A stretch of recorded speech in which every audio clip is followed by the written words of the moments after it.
Plant reproduction. देखो एक plant के अंदर रिप्रोडक्शन होता कहाँ पर है? प्लांट के अंदर वैसे तो 3 परमानेंट चीज़ें होती हैं, एक रूट, स्टेम और लीफ, हम सभी जानते हैं। जैसे ये प्लांट है, 3 परमानेंट चीज़ें होती हैं जो हमेशा उसकी ज़िंदगी भर रहेंगी, जब तक वो प्लांट रहेगा तब तक वो 3 चीज़ें रहेंगी। 3 चीज़ें कौन सी? एक तो ये रूट, जब तक प्लांट जीवित है तब तक ये रूट रहेगी, जब तक प्लांट जीवित है तब तक उसकी स्टेम भी रहेगी, जब तक प्लांट जीवित है तब तक उसकी लीफ भी रहेगी। ये क्या है? परमानेंट स्ट्रक्चर है, उसके परमानेंट पार्ट है। एक चीज़ और डेवलप होती है प्लांट के अंदर, वो एक पर्टिकुलर टाइम पीरियड के लिए होती है। एक स्पेशल स्ट्रक्चर डेवलप होता है जिसके अंदर ये रिप्रोडक्शन होता है, और उसे हम कहते हैं क्या? फ्लावर। ये फ्लावर प्लांट में हमेशा नहीं रहता, ये एक पर्टिकुलर टाइम पीरियड पे ही आता है और इसके अंदर रिप्रोडक्शन होता है, और इसी में से फिर सीड बनते हैं अगले जनरेशन के लिए। तो जो रिप्रोडक्शन होता है वो किस में होता है? इस फ्लावर में होता है। तो अपन फोकस किस पर करेंगे? फ्लावर पर। तो सबसे पहले तो फ्लावर को देख लो। एक टिपिकल फ्लावर जो होता है उसके अंदर क्या क्या चीज़ें होती हैं?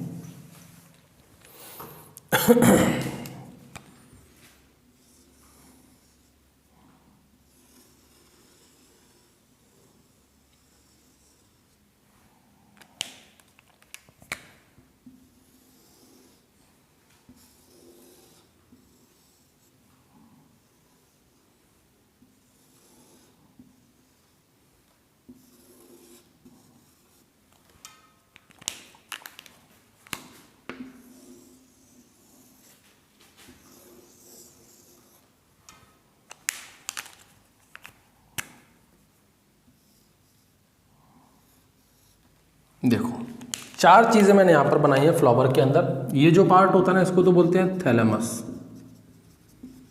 इसको क्या बोलते हैं? थैलेमस। ठीक, उसको छोड़ो, सबसे इंपॉर्टेंट चीज़ पे आते हैं। ये जो आप देख रहे हो ना, ये होता है इसका फीमेल पार्ट। ठीक, ये जो आप देख रहे हो दोनों, इनको कहते हैं मेल पार्ट। ठीक, ये जो आप कलरफुल पार्ट जो रहता है, हर फ्लावर के अंदर कलरफुल पत्तियाँ होती हैं वो होती हैं पीटल्स, जिनको बोलते हैं अपन, या कोरोला बोलो इनको। ठीक, और एक होती हैं यहाँ पर ग्रीन कलर की पत्तियाँ होती हैं फ्लावर के ठीक नीचे, जिनको बोलते हैं हम लोग क्या? कैलेक्स। 4 चीज़ें होती हैं। फर्स्ट, दूसरे नंबर पर कोरोला, तीसरे नंबर पे आपका मेल और चौथे पे फीमेल। मेल जो होता है ना, इसको एंड्रोसियम कहा जाता है। ठीक है, फीमेल अब यहाँ पर जगह नहीं, फीमेल को क्या कहते हैं? गाइनोसियम। ठीक, ये कैलेक्स का मतलब है जितने भी इसके स्ट्रक्चर हैं, मतलब इसकी एक यूनिट की अगर हम बात करें, केवल मैं अकेली इस पत्ती की बात करूं जो कि कैसी होती है? ग्रीन कलर की होती है। इसको क्या बोलते हैं? इसको बोलते हैं सीपल। मतलब कैलेक्स की जो यूनिट होती है वो क्या होती है? कैलेक्स की यूनिट होती है सीपल। मतलब बहुत सारे सीपल मिलकर क्या बनाते हैं? कैलेक्स बनाते हैं। जैसे फ्लावर के अंदर एक पत्ती तो होती नहीं कलरफुल, बहुत सारी पत्तियां होती हैं, लेकिन एक पत्ती की बात करूं तो एक पत्ती को क्या कहते हैं? पीटल कहते हैं। फिर बहुत सारी पीटल मिलकर क्या बनाते हैं? कोरोला। यानी कोरोला की यूनिट क्या हो गई? पीटल। ठीक है, ऐसी एंड्रोसियम। अब यहाँ पर एक तो है नहीं, यहाँ पर एंड्रोसियम में बहुत सारे हैं, तो उसको बोलते हैं हम लोग क्या? स्टेमन। एक को क्या बोलेंगे? स्टेमन। मतलब एंड्रोसियम की यूनिट क्या हो गई? स्टेमन। ठीक उसी तरह से गाइनोसियम, इसमें तो एक ही है लेकिन उसको भी क्या बोलते हैं अपन लोग? पिस्टिल या फिर कार्पेल। यानी कि पिस्टिल और कार्पेल जो है वो किसकी यूनिट है?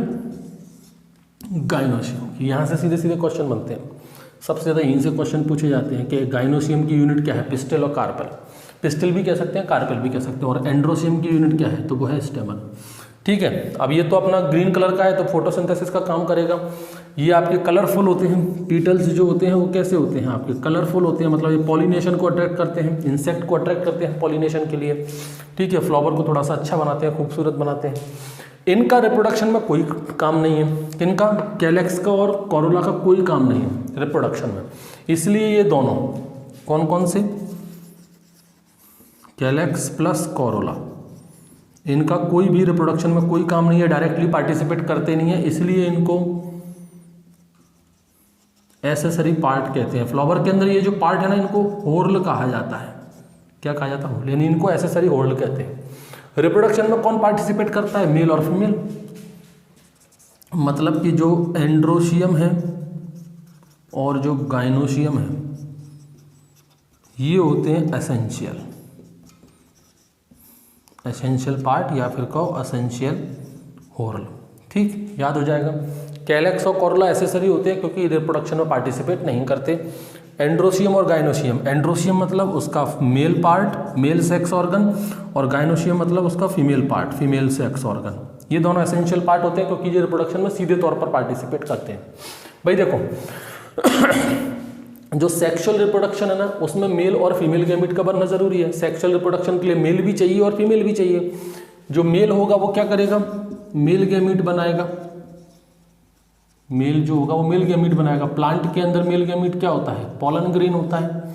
ठीक है, जो फीमेल है वो क्या करेगा, फीमेल गैमीट बनाएगा। जो फीमेल है वो फीमेल गैमीट बनाएगा। प्लांट के अंदर फीमेल गैमीट क्या होता है, एग होता है। ये पॉलन और एग आपस में फ्यूज होते हैं तो इससे क्या बनेगा, जायगोट बनता है। जायगोट से फिर बाद में एम्ब्रियो बनता है और एम्ब्रियो से फिर बाद में एक नया प्लांट बन के तैयार हो जाता है। यही है सेक्सुअल रिप्रोडक्शन, जिसमें मेल और फीमेल गैमीट आपस में फ्यूज होते हैं। ये जो फ्यूज हो रहा है ना, इस प्रोसेस को तो कहते हैं फर्टिलाइजेशन। इसको क्या कहते हैं, फर्टिलाइजेशन। ठीक है, पॉलन ग्रेन जो बन रहे हैं और ये जो फीमेल गैमीट बन रहे हैं, ये मियोसिस की प्रोसेस से बनते हैं। ठीक, तो सेक्सुअल रिप्रोडक्शन जो होता है ना, उसमें दो चीजें मोस्ट इंपॉर्टेंट है। सेक्सुअल रिप्रोडक्शन हम तभी कहेंगे उसको सेक्सुअल रिप्रोडक्शन जब तक ये दो चीजें ना हो। पहली चीज कि उसके अंदर मियोसिस होनी चाहिए। कब, during the formation of male gamete और फीमेल गैमीट। यानी कि जो मेल गैमीट और फीमेल गैमीट है वो मियोसिस से बनने चाहिए, सबसे पहली कंडीशन। दूसरी कंडीशन कि ये जो मेल गैमीट और फीमेल गैमीट है इनका फ्यूज़न होना चाहिए। मेल और फीमेल गैमीट का फ्यूज़न होना चाहिए, जिसको हम लोग क्या कहते हैं, फर्टिलाइजेशन कहते हैं। तो जब तक ये दो घटना ना हो, एक तो मियोसिस मतलब जो मेल गैमीट और फीमेल गैमीट है वो मियोसिस की प्रक्रिया से बने। अब मियोसिस में क्या होता है, मैंने आपको बताया था, क्रोमोसोम नंबर ठीक आधे हो जाते हैं, जो डिप्लॉयड होते हैं वो हैप्लॉयड हो जाते हैं। मतलब यहाँ पर अगर क्रोमोसोम 2 है तो उसकी जो, जैसे गाइनोशियम में क्रोमोसोम 2 है तो उसका जो फीमेल गैमीट होगा उसमें एन होगा। एंड्रोशियम की बात है तो इस पर क्रोमोसोम नंबर 2 है ना, तो यहाँ पर कितना हो जाएगा, एन हो जाएगा। जब ये दोनों आपस में फ्यूज होंगे तो आपस में क्या बन जाएगा, फिर से 2n बन जाएगा। क्रोमोसोम नंबर को मेंटेन करने की एक प्रोसेस है मियोसिस। सारी चीज़ें मैं बता चुका हूँ मियोसिस में। तो ये मियोसिस और फ्यूजन होना चाहिए, तभी उसको सेक्सुअल रिप्रोडक्शन कहेंगे। तो इसी को अपन को पढ़ना है। सबसे पहले तो अपन बना लेते हैं मेल गैमीट, फिर बनाएंगे फीमेल गैमीट, फिर उनका आपस में फर्टिलाइजेशन करवाएंगे। ये सारी चीज़ें कहाँ होंगी, इसी फ्लावर में। देखो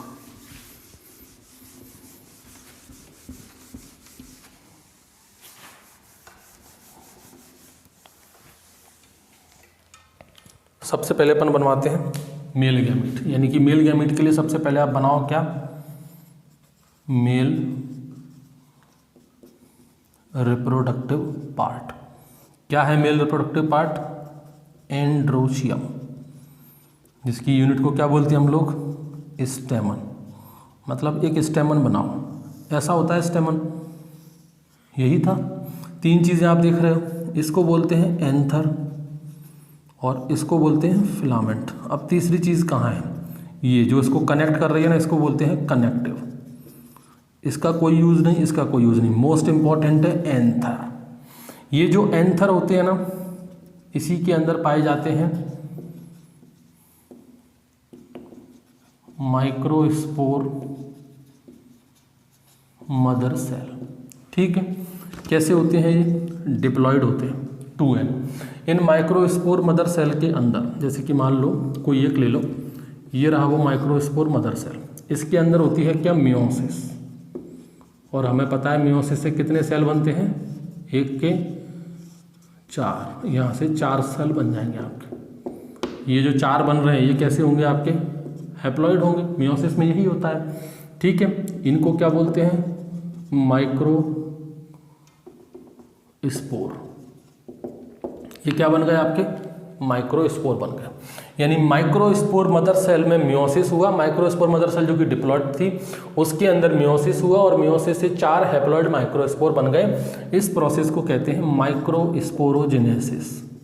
माइक्रोस्पोरोजेनेसिस, कोई दिक्कत नहीं।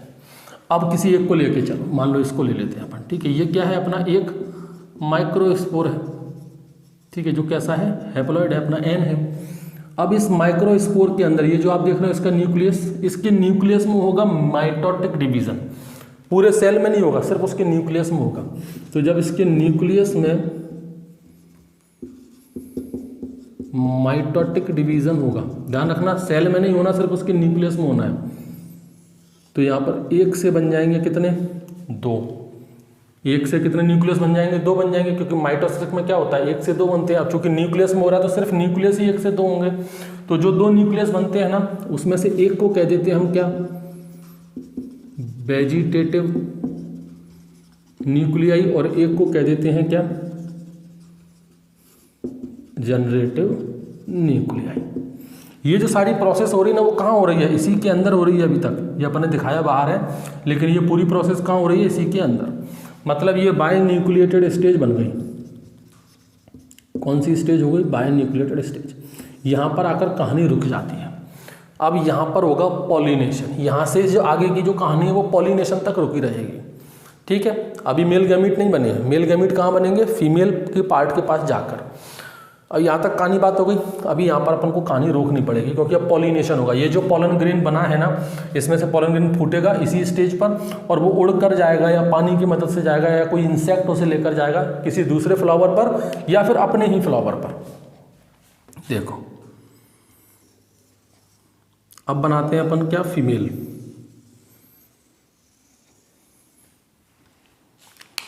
ये क्या है, female reproductive part, female reproductive part, जिसको क्या कहते हैं, गाइनोशियम, और क्या कहा जाता है, इसके यूनिट को पिस्टिल कहते हैं, या फिर इसको अपन कार्पिल भी कह सकते हैं। इसमें 3 पार्ट है जैसे इसमें थे, लेकिन इसमें मोस्ट इंपॉर्टेंट क्या था, एंथर, लेकिन यहाँ पर तीनों ही पार्ट इंपॉर्टेंट हैं। एक तो ये जो उभरा हुआ लैंडिंग पार्ट जो दिख रहा है ना, इसको बोलते हैं स्टिग्मा, मोस्ट इंपॉर्टेंट पार्ट। दूसरा ये ट्यूब लाइक स्ट्रक्चर जो है, इसको बोलते हैं स्ट्राइल, और ये होती है आपकी ओवरी। अरे यार, ओवरी, ठीक है, स्टिग्मा, स्टाइल और ओवरी। इस ओवरी के अंदर पाया जाता है क्या, आर्किगोनियम सेल, और आर्किगोनियम सेल से बनते हैं आपके मेगास्पोर मदर सेल। क्या बनते हैं, मेगास्पोर मदर सेल। ये कैसे होते हैं आपके, डिप्लॉयड। अब वो किससे बने वो छोड़ो, सीधे कहानी यहीं से शुरू करो, मेगास्पोर मदर सेल से। जैसे माइक्रोस्पोर मदर सेल थे, यहाँ पर मेगास्पोर मदर सेल, ये कैसे हैं, डिप्लॉयड है। अब देखो ये जो मेगास्पोर मदर सेल है, इसके अंदर क्या होगा, वही मियोसिस। तो मियोसिस होने से क्या होगा, 4 सेल बनेंगे, और चारों कैसे होंगे, हैप्लॉयड होंगे, ठीक है। ये जो 4 सेल बने हैं ना, इनको कहते हैं मेगास्पोर, ठीक है। और इस प्रोसेस को क्या कहेंगे, मेगा स्पोरोजेनेसिस। बहुत सिंपल सा है, जैसे माइक्रोस्पोर बन रहे थे तो माइक्रोस्पोरोजेनेसिस, यहाँ पर मेगास्पोर बन रहे हैं तो मेगास्पोरोजेनेसिस, ठीक। अब इसमें से कोई भी 3 जो हो जाते हैं वो हो जाते हैं बेकार, कोई भी 3 कैसे हो जाएंगे, इसमें से नॉन फंक्शनल। क्यों हो जाते हैं, ये जेनेटिक रीजन है, होते हैं, हर एक प्लांट के अंदर होते हैं। 3 हो जाते हैं नॉन फंक्शनल, केवल एक रह जाता है क्या, फंक्शनल। एक रह जाता है कैसा, फंक्शनल। तो ये रहा मान लो वो एक। अभी ये पूरी कहानी किस में चल रही है, इसी के अंदर चल रही है, ठीक है। वो एक ये रहा, ये क्या है, मेगास्पोर है। मेगास्पोर कैसा है, हैप्लॉइड है। इसके अंदर इसके न्यूक्लियस में होगी माइटोसिस फर्स्ट, मतलब पहली माइटोसिस होगी इसके अंदर। उस माइटोसिस से क्या होगा, 1 से 2 न्यूक्लियस बन जाएंगे। फिर इन दोनों न्यूक्लियस में एक और माइटोसिस होगी, दूसरे नंबर की माइटोसिस होगी। तो उससे क्या होगा, ये 2 के 4 न्यूक्लियस हो जाएंगे। फिर इन चारों में फिर से माइटोसिस होगी तीसरे नंबर की, तो उससे क्या होगा, ये 4 से कितने हो जाएंगे, हम 8 हो जाएंगे। ये 4 से कितने हो जाएंगे, 8 हो जाएंगे। तो ये जो पूरा स्ट्रक्चर बन जाएगा ना, 8 न्यूक्लिएटेड। एक सेल है, मतलब ये आपका सिंगल सेल है, लेकिन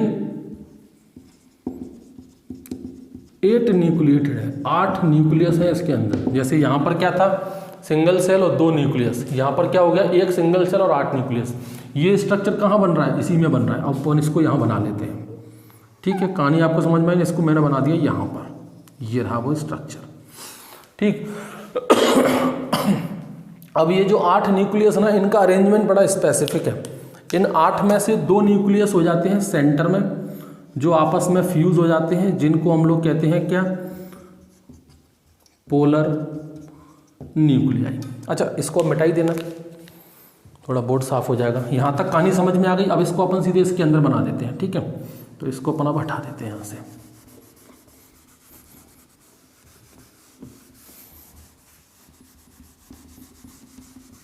देखो,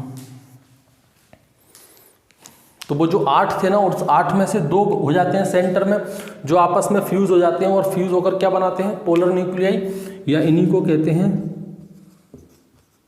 सेकेंडरी न्यूक्लियाई। और चूंकि जो आपस में फ्यूज हो चुके हैं, तो ये कैसे हो गए, हम डिप्लॉयड हो गए, 2 हैं इसके अंदर। अब बचे कितने, 6 में से 3 चले गए एक तरफ, और बाकी के 3 चले जाते हैं दूसरी तरफ, ठीक है। इन 6 में से कोई एक होता है एग, कोई भी एक। मान लो हमने ये ऊपर वाला मान लिया, क्या ये है एग, तो अगर ये ऊपर वाला एग है, तो इसके सराउंडिंग में जो दोनों होंगे ना, उनको सिनर्जिड मानना ही पड़ेगा, क्योंकि सिनर्जिड हमेशा एग के पास में होते हैं। अगर आप इसको एग मान लेते तो इसके पास वाले क्या हो जाते हैं, सिनर्जिड। ये सिनर्जिड इस एग को न्यूट्रिएंट देते हैं। तो हमने इस एग ऊपर वाले को मान लिया, ऊपर वाले को मान लिया, तो इसके बगल वाले क्या हो गए, सिनर्जिड हो गए। ये तीनों क्या कहलाएंगे, अब इनको कहते हैं एंटीपोडल सेल। इनको क्या कहते हैं, एंटीपोडल सेल। ये जो पूरा स्ट्रक्चर बना है ना, इसको कहते हैं गैमीटोफाइट, फीमेल गैमीटोफाइट। यही तो है ओव्यूल, इसी को तो कहते हैं ओव्यूल, ठीक है। इसके अंदर क्या है, ये एग, ये इसके अंदर बनके तैयार है, ये यहाँ पर रेडी है इस एंथर में। अब यहाँ से ये उड़कर हो सकता है ये दोनों एक ही फ्लावर में हो, या ये दोनों अलग अलग फ्लावर में हो, वो भी अपन देखेंगे। पॉलिनेशन 2 प्रकार का होता है। तो यहाँ से जो पॉलन ग्रेन है, ये जिसके अंदर 2 न्यूक्लियस है, ये उड़ के कहाँ जाएगा, यहाँ। अब उड़ के जाए, या पानी से जाए, या इंसेक्ट लेकर जाए, कैसे भी जाए, ये क्या हो गया, पॉलिनेशन। अब सेम फ्लावर में होगा तो सेल्फ पॉलिनेशन है, अलग फ्लावर में जाएगा तो वो क्रॉस पॉलिनेशन हो जाएगा। अलग फ्लावर मतलब दूसरे प्लांट के फ्लावर में जाएगा तो क्रॉस पॉलिनेशन होगा। उस पर अपन बाद में चर्चा करेंगे। अब ये कहाँ पर आ गया, स्टिग्मा की सरफेस पर आ गया। ये कहाँ आ गया, स्टिग्मा की सरफेस पर। इसके अंदर कितने न्यूक्लियस हैं, 2 हैं। एक का नाम क्या है, वेजिटेटिव, दूसरे का नाम क्या है, जनरेटिव। ये जो वेजिटेटिव न्यूक्लियस है ना, इसका काम क्या है भाई, इनको कहाँ जाना है, यहाँ तक पहुँचना है। ये पूरा लंबा सफ़र इनको तय करना है। तो ये जो वेजिटेटिव न्यूक्लियस ना, ये एक ट्यूब बनाएगा, एक नली बनाएगा। इसलिए इसको हम ट्यूब न्यूक्लियस भी कहते हैं। क्यों कहते हैं, क्योंकि ये एक ट्यूब बनाता है। यहाँ से ये एक ट्यूब बनाएगा, ये ट्यूब कहाँ तक जाएगी, इस एग तक जाएगी। ये जो ट्यूब जा रही है ना, इसको कहते हैं पोलन ट्यूब, ठीक है। आगे आगे कौन जाएगा, ये ट्यूब न्यूक्लियाई, ठीक है। पीछे पीछे कौन आएगा, जनरेटिव न्यूक्लियाई। अब रास्ते में ये जो स्टाइल वाला रीजन है, यहाँ पर एक चीज़ और हो जाती है। ये जो जनरेटिव न्यूक्लियाई होता है ना, इसके अंदर एक माइटोटिक डिवीजन और हो जाता है। एक माइटोटिक डिवीजन और हो जाता है। तो ये एक से हो जाते हैं कितने, 2। तो जब ये 1 से 2 हो गए ना, इन दोनों को ही कहते हैं मेल गैमीट, ठीक है। तो सोचो 2 मेल गैमीट जा रहे हैं इधर, एग कितना है अपने पास, सिर्फ 1। अब क्या होगा, इसको मैं थोड़ा और यहाँ बना दूँ बिल्कुल क्लियर। ये दोनों मेल गैमीट इसके अंदर आ चुके हैं। अब यहाँ पर क्या माहौल बनेगा वो देखो। ये क्या है अपना सेकेंडरी न्यूक्लियस है, जो कैसा है आपका, डिप्लॉयड। यहाँ पर है आपका एग, जो कैसा है, हैप्लॉयड। 2 मेल गैमीट यहाँ पर आ चुके हैं, एक ये रहा और एक ये रहा। ये दोनों मेल गैमीट, ये कैसा है, एन, और ये भी कैसा है, एन, हैप्लॉयड। हैप्लॉयड दोनों। तो पहली तो अपन को पता है भाई, एग और मेल गैमीट, मतलब मेल गैमीट और फीमेल गैमीट फ्यूज होना है। तो ये मेल गैमीट और ये फीमेल गैमीट आपस में हो जाएंगे फ्यूज, जिसको बोलेंगे हम क्या, फर्टिलाइजेशन। इस प्रोसेस को क्या बोलते हैं? फर्टिलाइजेशन। तो जब ये आपस में फ्यूज हो जाएंगे तो इससे क्या बनेगा? जायगोट बनेगा, और जायगोट से बाद में क्या बनेगा? एम्ब्रियो बनेगा। अब एक और रह गया, इसका क्या करोगे? ये जो है ना वो इसके साथ फ्यूज हो जाएगा, सेकेंडरी न्यूक्लियस के साथ। तो जब ये फ्यूज होगा तो ये बना देगा क्या? एंडोस्पर्म। तो क्वेश्चन पूछ लेते हैं कि इस एंडोस्पर्म में कितनी प्लॉइडी होती है? तो 2n तो ये ऑलरेडी थे, एक n और जुड़ गया तो एंडोस्पर्म कितना होता है अपना? 3n, मतलब ट्रिप्लॉइड। आ गई बात समझ में? इसीलिए एंडोस्पर्म कैसा होता है? ट्रिप्लॉइड नेचर का होता है। ये एंडोस्पर्म इस एम्ब्रियो को न्यूट्रिएंट प्रोवाइड कराता है अर्ली स्टेज में। ये है इनका काम। तो यहाँ पर आप देख रहे हो कितने फर्टिलाइजेशन हो गए? 2 फर्टिलाइजेशन हो गए। इसको कहते हैं डबल फर्टिलाइजेशन। 2 फर्टिलाइजेशन हुए, इसको क्या कहते हैं? डबल फर्टिलाइजेशन कहते हैं। और ये सिर्फ और सिर्फ इस तरह की जो प्रोसेस होती है ना, वो सिर्फ एंजियोस्पर्म के अंदर ही पाई जाती है। एंजियोस्पर्म मतलब एक हायर प्लांट जो होते हैं वो, उनसे नीचे होते हैं जिम्नोस्पर्म, फिर उनसे नीचे टेरिडोफाइट, उनसे नीचे आपके ब्रायोफाइट, सबसे नीचे आपके होते हैं एल्गी। तो ये जो डबल फर्टिलाइजेशन होता है ना, ये सिर्फ एंजियोस्पर्म के अंदर ही पाया जाता है। ये बात आपको समझ में आ गई? फर्टिलाइजेशन को आपको पता ही है किसने डिस्कवर किया था? यहाँ लिख लीजिए, फर्टिलाइजेशन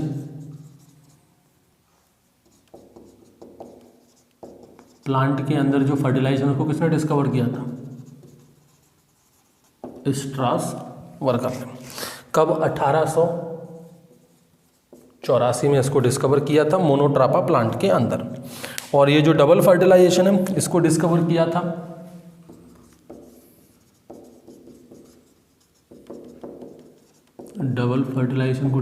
था वैज्ञानिक नवास्चिन ने। और प्लांट क्या था? Lilium and Fritillaria plant. इसको भी लिख लो, इन मोनोट्रापा प्लांट। ठीक है, यहाँ से क्वेश्चन आ सकते हैं कि भाई फर्टिलाइजेशन को किसने डिस्कवर किया? स्ट्रासबर्गर ने 1884 में मोनोट्रापा प्लांट के अंदर। और डबल फर्टिलाइजेशन किसने डिस्कवर किया? नवास्चिन ने लिलियम और फ्रिटिलेरिया के अंदर। ये तो हो गया अपना सेक्सुअल रिप्रोडक्शन।